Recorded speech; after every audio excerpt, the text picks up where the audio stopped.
Il-ġurnal influenti politiku kompla jirrapporta dwar kif il-President tal-Parlament Ewropew Roberta Metsola ma rispettax id-data sa meta d-deputati Ewropej huma obbligati li jiddikjaraw ir-rigali li jkunu rċevew meta ddikjarat uffiċjalment 142 rigal li qalet minn mindu daħlet fil-kariga sena ilu.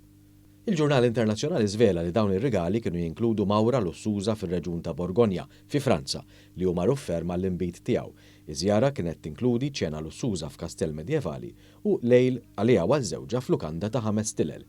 F'dan il-każ il-kontijiet ħallsu minn soċjetà esklużiva ta' esperti tal-inbit, il-Confrérie des Chevaliers du Tavestin. Kien f'Ottubru li għadda meta Metsola vjaġġat lejn Borgogna biex tirċievi l-pożizzjoni onorarja ta' dama ta' din il-fratellanza tal-inbit. Il-lobby tal-inbit għandu influenza kbira fi Franza u fi Brussell minħabba li l-inbit huwa prodott li jħalli ħafna qlieħ mill-esportazzjoni tiegħu u għaldaqstant huwa element ċentrali għall politika kummerċjali tal-Unjoni Ewropea. Il-politiku rrapporta li fil-waqt li fih innifsu dan kollu mhux kontra regolamenti interni tal-Parlament Ewropew, id-deputati Ewropej għandhom sa tmiem ix-xahar li jkun imiss biex jiddikjaraw pubblikament kwalunkwe vjaġġar, akkomodazzjoni jew stipendji li jkunu jħallsulhom partijiet terzi bħal gvernijiet jew organizzazzjonijiet. Għalkemm il-mawra mħallsa għal Metsola u żewġa f'Borgogna seħħet fit-22 ta' Ottubru li għadda, hija ma ddikjaratix fuq is-sit elettroniku tal-Parlament qabel il-11 ta' Jannar, ferm wara d-data sa meta d-deputati Ewropej huma obbligati jagħmlu dan. Meta l-politiku staqsa lil Metsola jekk bekk kien iċkisret ir-regoli, hija wieġbet li ma kienx il-każ għax hija l-President tal-Parlament. Hija wedet li minn issa l-qudiem kull darba li tmur x'imkien se tibda tiddikjara. Kelliem mal-Metsola qal li l-fatt li hija għażlet li tiddikjara din il-mawra f'Borgogna hija mossa maħsuba biex iżid it-trasparenza u tmexxi bl-eżempju. Id-deputat Ewropew tal-ħodor Daniel Freund qal li l-politiku li jista' jistenna li l-Parlament Ewropew jagħti amnestija lid-deputati tiegħu li bħal Metsola issottomettew tard id-dikjarazzjonijiet tagħhom dwar mawriet sponsorjati minn terzi.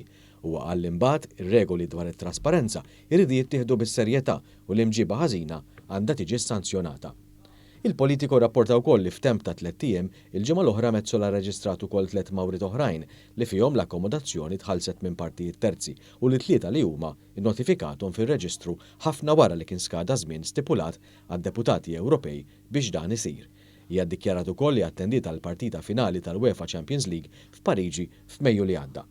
Intant wara l-kritika li għamel lil Metsola dwar il-kwistjoni tad-dikjarazzjoni tard tar-rigali, il-Grupp Internazzjonali kontra l-Korruzzjoni, Transparency International EU, ingħaqad ma' din il-kritika wkoll il-professur tal-Liġi Ewropea Alberto Alemanno. Il-professur Alemanno huwa wkoll il-fundatur tal-organizzazzjoni The Good Lobby. Huwa kiteb fuq Twitter li ġala darba kif in is-sistema bħalissa il-President tal-Parlament Ewropew hija l-unika nforzatur tar-regoli tal-etika hija trid tkun eżemplari fl-imġiba tagħha. U għaddeskriva l-kwistjoni tad-dikjarazzjoni li ma tirrispettax id-data sa meta se issir bħala storja oħra li turi xejra ta' mġiba ħażina illi lil Metsola tagħmilha kulturalment u politikament mhux tajba biex issewwi l-ħsara li saret mill-iskandlu tal-Qatar Gate. Fil-ġimgħat li għaddew il-Parlament Ewropew ħadaqqa kbira fil-kredibilità tiegħu wara li faqqa l-Qatar Gate bil-Pulizija Belġjana tinvestiga allegazzjonijiet li esponenti ewlenin tal-Parlament Ewropew kienu involuti f'korruzzjoni u parteċipazzjoni f'organizzazzjoni kriminali.